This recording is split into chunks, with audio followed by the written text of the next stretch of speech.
레위기 22장은 제사에 관한 규정 중에서 성물을 먹는 규례에 대하여 다루고 있습니다. 그 중에서 우리가 읽은 이 본문 말씀은 하나님이 받으실 만한 감사의 제사가 어떤 것인가를 설명하는 부분 속에 들어가 있습니다.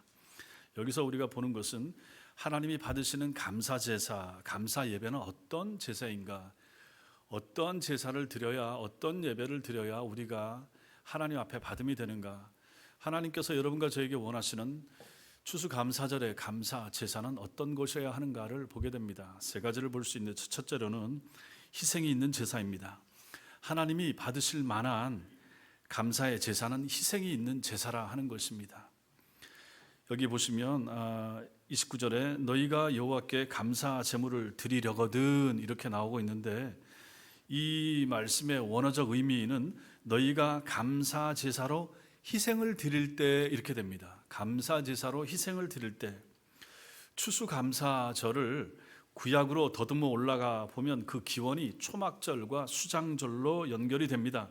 이스라엘 백성들은 가나안 땅에 정착한 다음에 농사를 지었는데, 초막절에는 하나님이 자신들에게 베풀어 주신 구원의 은혜와 한 해 동안에 베풀어 주신 것들을 전부 다 감사하면서 그 절기를 지켰습니다. 그럼 이때 감사 제사를 드릴 때는 희생이 반드시 있었다 하는 것이죠. 그 희생은 무엇입니까? 짐승을 잡아서 드리는 거죠. 짐승을 잡아서 하나님께 바쳐야 했다.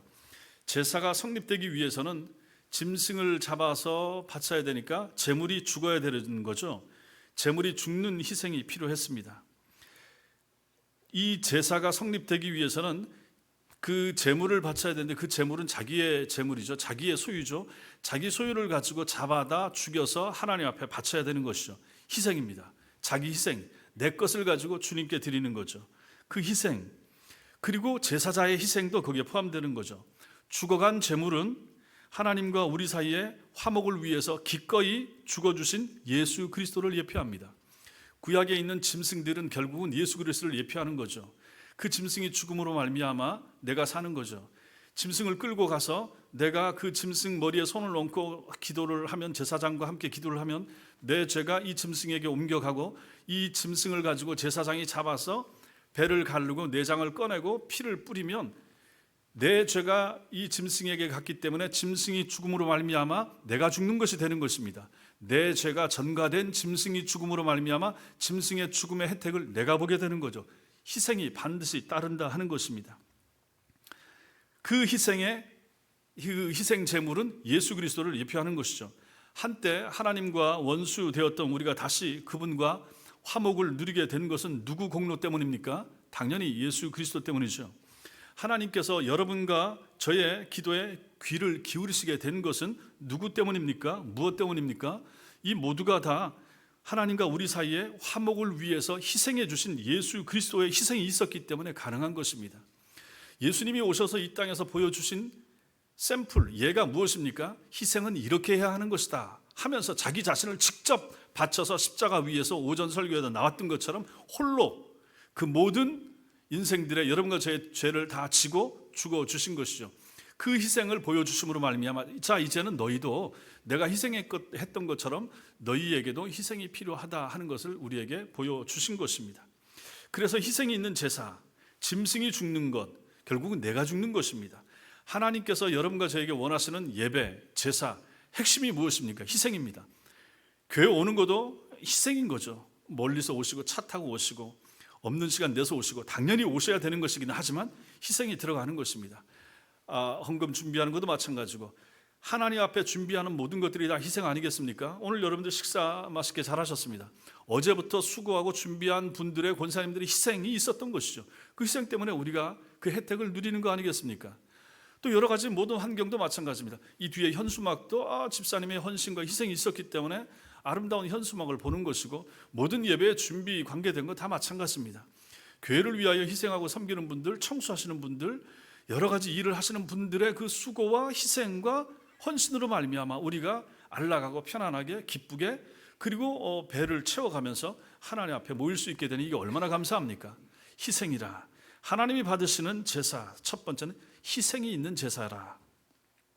두 번째로는 하나님이 원하시고 받으시는 제사, 예배는 어떤 것이어야 됩니까? 자신이 연락되는 제사여야 됩니다. 여기 보시면 너희가 기쁘게 받으심이 되도록 드릴지며 이렇게 말씀하고 있습니다.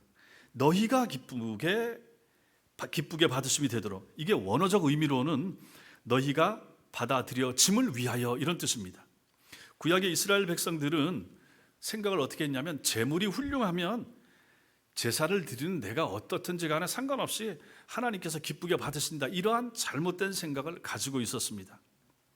그렇지만 하나님께서 재물의 크기나 제사의 화려한 형식에 그분이 감동받으십니까? 아니죠. 착각하지 말아야 됩니다. 우리 모든 전통 종교, 불교나 유교나 모든 이방 종교들의 특징이 무엇입니까? 나의 정성, 나의 희생, 드리는 재물의 가치, 얼마나 많이 들었느냐, 정성이 얼마나 많이 들어갔느냐, 탑도리를 몇 바퀴를 했느냐, 1000배, 2000배, 3000배 얼마나 많이 수고했느냐, 그거 보고 신이 감동받고 아니면 부처님이 감동받으시고 그래서 내게 우리 가정에 필요한 복으로 은혜를 채워주신다. 모든 종교는 다 이 생각을 가지고 있습니다. 기독교도 이 생각이 완전히 없다는 것은 아니지만은 대표적으로 구약 사람들이 그런 생각을 했던 것입니다. 나하고는 상관없고 재물만 잘 바치면 우리 하나님은 잘 받으신다. 엄청나게 비싸고 좋은 황소를 잡아서 바치면 하나님께서 기뻐하시고, 기름 비싼 거 감람류 많이 하나님 앞에 바치면 하나님 기뻐 받으시고, 이런 생각을 구약의 이스라엘 백성들이 가지고 있었는데 옳지 못하다 하는 것입니다. 우리 하나님이 그런 분이 아니시다. 하나님께서는 제사자의 무엇을 보십니까? 오전 설교와 연결시켜서 생각하면 하나님께서 무엇을 보실까요? 마음을 보십니다. 설교 잘 들으셨습니다. 제사자의 마음을 중요하게 보시는 거죠. 그래서 예배자와 제물은 나누어질 수가 없습니다.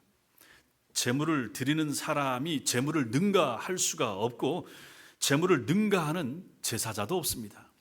우리가 다 마찬가지입니다. 여러분들이 하나님 앞에 헌금을 드립니다. 그것도 마찬가지로 하는 거예요. 내가 마음이 준비되면 액수가 문제가 아닌 거죠. 어떤 마음과 정성을 가지고 드리느냐, 이게 중요한 거죠. 제사자가 중요한 것입니다. 예배자가 중요합니다. 예배자를 뛰어넘는 재물도 없습니다. 그러니 얼마나 우리의 마음, 이것이 중요한가 하는 것이죠. 예배하는 사람이 전심으로 하나님께 자기 자신을 드렸다 그러면 그는 자신이 드릴 수 있는 최고의 제물을 하나님 앞에 드릴 것입니다. 그래서 미가 선지자가 뭐라고 말합니까?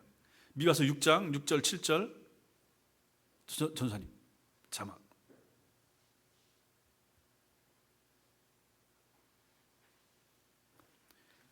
미가서 6장 6절 7절 찾아보겠습니다. 성경, 구약 성경. 이거 우리가 맨날 자막으로만 하는 것에 익숙해서는 안 됩니다. 우리가 스스로 성경을 찾아봐야지. 성경을 찾아보게 하기 위해서 우리 전사님 준비를 안 하셨나 본데 좋아요. 미가서 6장, 미가서 6장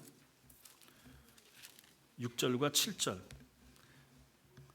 8절은 좀 이따가 읽고요. 미가서 6장 6절 7절, 구약성경 1296페이지 미가서 6장 6절 7절 같이 읽겠습니다. 시작. 내가 무엇을 가지고 여호와 앞에 나아가며 높으신 하나님께 경배할까? 내가 번제물로 1년 된 송아지를 가지고 그 앞에 나아갈까? 여호와께서 천천의 수량이나 만만의 강물 같은 기름을 기뻐하실까? 내 허물을 위하여 내 맏아들을 내 영혼의 죄로 말미암아 내 몸에 열매를 드릴까? 이게 무슨 말씀입니까? 이 이스라엘 백성들이 지금 뭘 하고 있는 것입니까?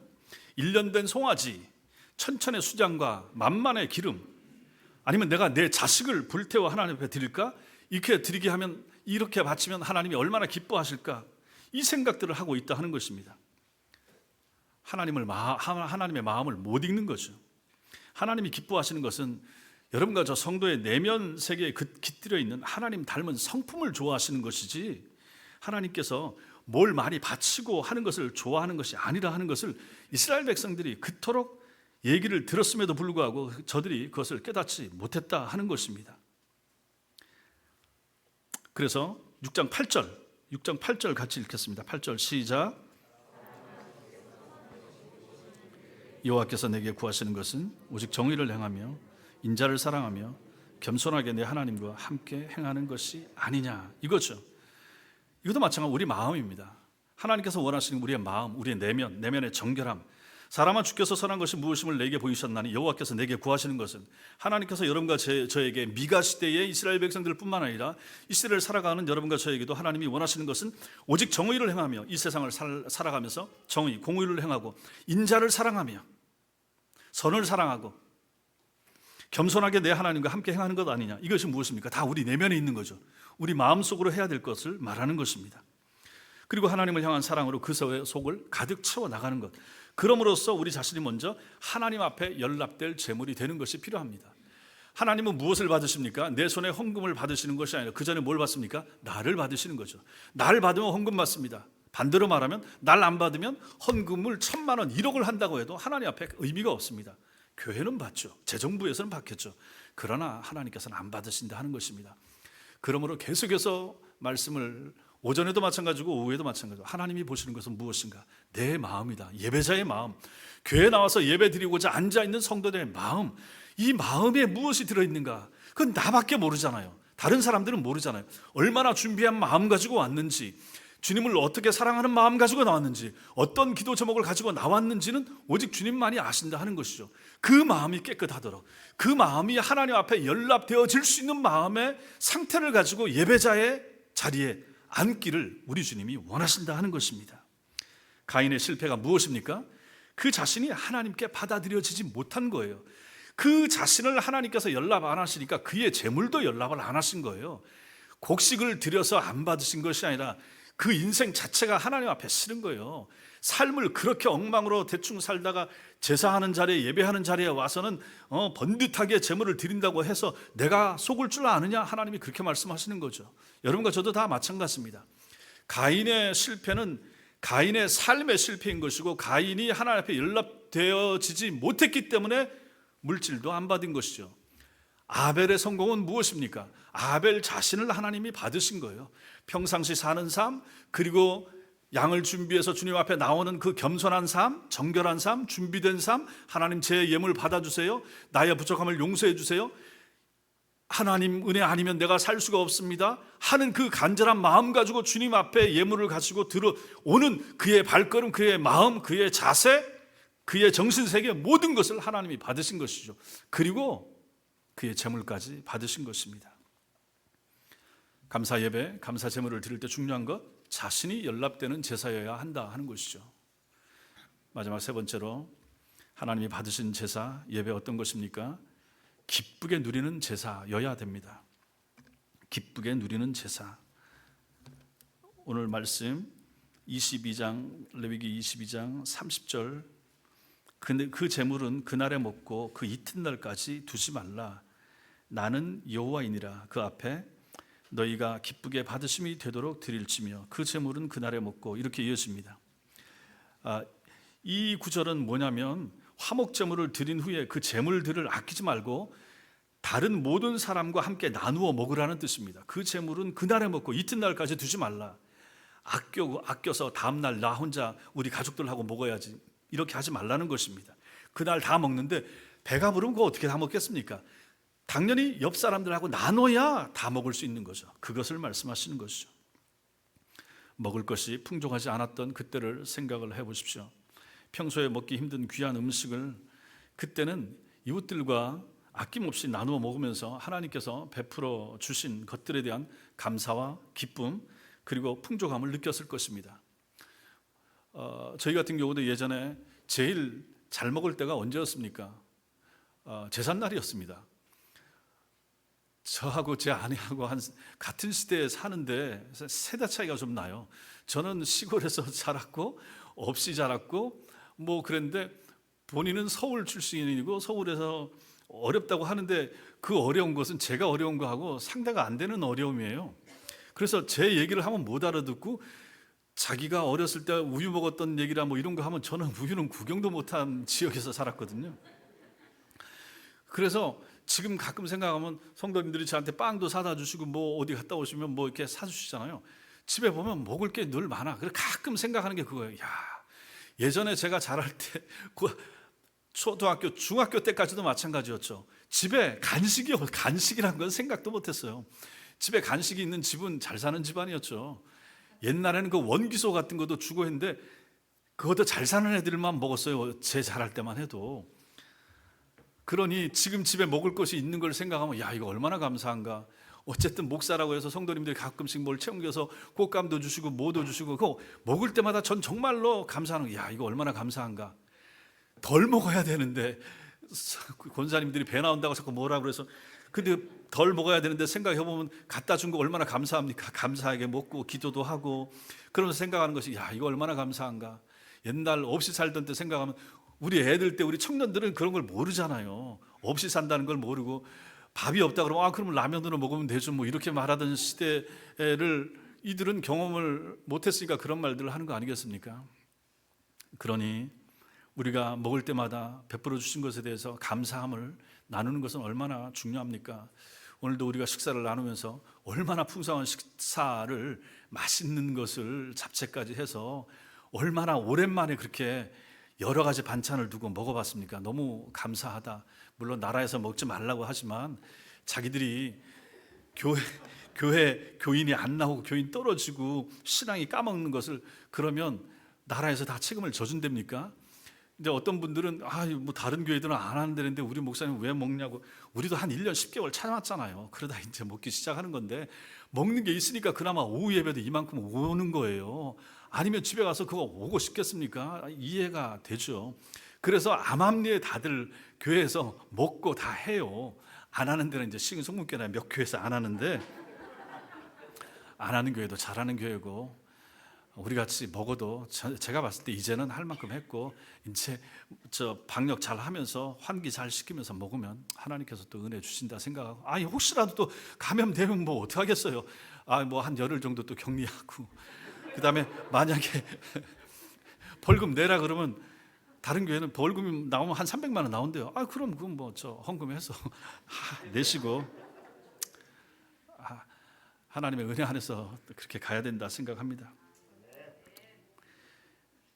모든 사람들이 즐거워하는 잔칫날이 되는 거죠. 하나님으로 인해서 이웃과 함께 즐거워하는 것, 이게 하나님께 드리는 최고의 감사가 되는 것입니다. 오늘 식사 같이 나누고 뭐 귤이라든지 맛있는 음식 나누면서 얼굴이 얼마나 밝습니까? 먹을 거 많으면 어쨌든 은혜롭잖아요. 배가 부르고 하면 좋고 기쁘고 즐거운 시간이 되는 거죠. 추수감사절이니까 또 이렇다. 다음에는 또 이제 반찬 한 가지 두 가지 뭐 콩나물 밥도 이거밖에 안 나올 거예요. 당분간 또 그러다가 이제 또 성탄절 정도 되면 그때 또 한번 잘 먹고 내년 또 부활절 정도 되면 또 그때 한번 잘 먹고 이렇게 1년에 한 몇 번씩 잘 먹고 나머지 날은 한 반찬 하나 두 개 해서 수고하시는 분들도 수고 덜 하고 이제 다음부터는 이제 우리 안수 집사님들하고 저도 마찬가지고 연세 드신 장로님들 빼고 남자들이 설거지 하도록 하겠습니다. 먹고 나서 어디 가지 마시고 그냥 저랑 같이 들어가서 설거지 좀 하고 여자분들 수고 많이 하고 토요일부터 하시는데 해야죠. 그렇죠? 김정식 집사님 맞잖아요. 유근우 집사님 같이 하시고 남자들이 하고 여자들은 그때 좀 쉬시고 이러한 것을 하나님께서 원하신다. 추수감사절 하나님이 허락하신 기쁨, 음식을 옆에 있는 사람들하고 같이 나누면서 기쁘게 누리는 제사, 기쁘게 나누는 예배, 이것이 하나님이 원하시고 하나님이 받으시는 제사의 모습이 되는 것입니다. 성도 여러분, 진정한 행복은 하나님 안에서 하나님을 즐거워하고 하나님이 주시는 모든 것을 기쁘게 누리는 것입니다. 그리고 그 외에는 전부 다 일시적이고 지나가는 것입니다. 하나님 은혜 안에서 여러분과 제가 받은 은혜, 구원의 은총, 교회를 통하여 주신 은혜, 내 영혼을 만져주심, 내 기도 들어주심, 내가 전도한 사람이 교회에 나오는 거, 그가 믿음이 성장하는 거, 이거는 무슨 기쁨으로 설명을 할 수가 있겠습니까? 안 그렇습니까? 한 영혼이 살아나고 구원받고 내가 가르친 주일학교 아이가 잘 자라고 중학생이 되고 고등학생이 되고, 이 기쁨은 세상 억만금 주고도 살 수가 있겠습니까? 안 되는 거죠. 교인들을 섬기면서 내가 섬기고 내가 만든 음식을 맛있게 먹는 교인들의 모습을 보는 나의 마음, 나의 기쁨이 얼마나 큰 기쁨입니까? 하나님 안에서 하나님을 즐거워하면서 하나님이 주신 모든 것을 기뻐하고 누리는 것, 이것이 참으로 의미 있는 것이고 그 나머지는 다 일시적이고 지나가는 것입니다. 하나님은 우리에게 모든 것을 후히 주셔서 누리게 하시지만 그 주신 것들 때문에 우리가 하나님을 잊는 것은 결코 원치 않으십니다. 돈을 줬더니 아니면 넉넉한 환경을 줬더니 그 환경에 파묻혀서 하나님을 잊어버리고, 많이 준 것 때문에 교회를 안 나오고, 잘 줬더니 예배를 잊어버리고, 그럼 주님이 어떠시겠습니까? 그 마음이, 그 준 것도 거두어 가실 마음이 드시지 않겠습니까? 그래서 우리는 하나님이 주신 좋은 것들을 누릴 때마다 항상 하나님을 기억하고 하나님께 감사와 영광을 돌릴 수 있어야 되는 것입니다. 환경이 너무 감사하고 좋고, 제가 또 감사하는 것은 여러분들의 희생과 섬김, 이것 때문에 식당이 1층으로 올라오게 되고, 식당에서 저 깨끗하고 밝은 식탁에 앉아서 식사 같이 하는 것을 생각하면 참 기쁘고 감사해요. 지하에 있던 그 모습을 저도 보고 거기서 식사를 해봤기 때문에 그러는 거죠. 다 여러분들의 희생과 섬김 때문에 이런 것이 된 것이고, 밝은 예배당 안에서 그래도 깔끔하게 내부와 외장이 갖추어진 예배당 안에서 그래도 이만큼 모여서 예배 드릴 수 있으니, 우리나라 안에서 이러한 환경 가운데 예배 드리는 교회가 몇 프로나 되겠습니까? 큰 교회나 뭐 그런 쪽만 자꾸 볼 필요 없고, 어렵게 지내고 우리 서창동에 상가에 있고 밑에서 돼지고기 냄새나 부대찌개 냄새 올라오던 환경을 생각하면, 여기에 생각하면 너무너무 감사한 것이죠. 이 초심을 잃지 않는 것이 필요합니다. 항상. 그래서 하나님이 허락하신 이 모든 환경, 보내주신 성도님들, 오신 분들, 임직받은 권사님들, 뭐 여기 계신 분들, 연세 드신 분들, 장로님들, 기존에 잘 섬기시고 충성하시던 분들, 이 좋은 분들과 함께 하나님의 교회를 섬기게 됐음, 섬기고 있음, 이거 얼마나 감사한 일입니까? 이러한 감사를 마음에서 잊지 않는 것이 필요하다 하는 것입니다. 이 추수감사절에 하나님이 베풀어 주신 올 한 해 동안의 각종 은혜에 제대로 진정으로 감사하시기 바랍니다. 그리고 주님이 주신 이 모든 것을 옆에 있는 교우들과 함께, 옆에 있는 성도님들과 함께 기쁘게 누리시면서 하나님께 영광의 감사의 제사 예배를 올리신 여러분과 제가 되시길 바랍니다. 기도하겠습니다.